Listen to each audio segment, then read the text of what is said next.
When an organ becomes unhealthy, it indicates that the cell has lost immunity. Immunity is protection, because before opening, the cell is always closed. And when bacteria arrive, these bacteria attack it only in one case, if it has lost its protection, its immunity. Then the bacteria penetrate inside the cell, and bacteria, viruses, can live exclusively at the expense of the life force of the cell.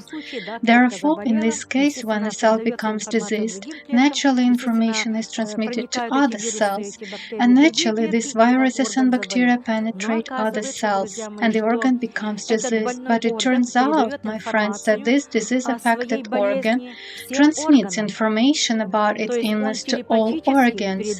That is, it telepathically transmits information about its condition. But other organs too, if they are healthy, transmit information about their healthy condition. This way, helping the unhealthy organ to recover. And it all depends on the condition of the human body. First, my friends, it's necessary to drink a lot of water, good water, that does not contain other heavy metals or unnecessary processes. Going to the sauna is also very useful. You also need to do sports, which means do exercises that help you to sweat well, as the excretory system, your skin epithelium, also releases poisons and toxins, because your skin also breathes.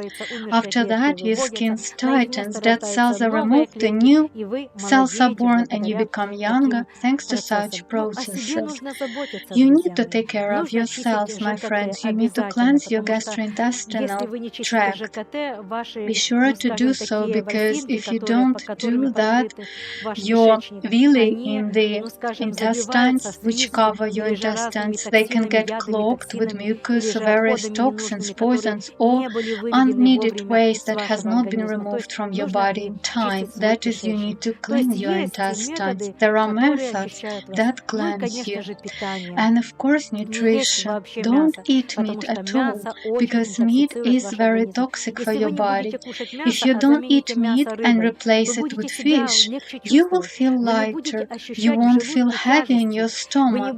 You won't feel the process of fermentation inside your body.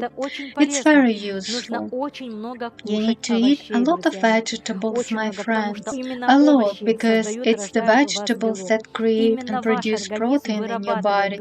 Your organism produces protein to create new cells from fruits and vegetables. As of the month of May, your body activates a storage program of substances. That is, your body accumulates certain, let's say, substances, which it can retrieve from its reserves and feed on them throughout the winter period. Therefore, before the winter begins, your body is busy with its storage system. It accumulates the enzymes in specific compartments, stores these useful vitamins, enzymes, which it will then use throughout the winter period. The human being has the potential to do everything, and for that you need to expand your consciousness. What happens when you expand your consciousness? Expanding consciousness can be expressed as downloading new programs into your consciousness, programs that prolong the years of your life. What will happen inside? Your RNA will scan, read the information, and transmit it to the ribosome, and ribosome will give birth to the new cell with the help of certain substances and proteins and molecules, and your body with these new cells will already live longer. This is your direct responsibility, so start working on this responsibility of self-programming. When your consciousness expands, you can receive more volume, so to say, reservoir of information, which is more pure, more powerful information that will renew your organism.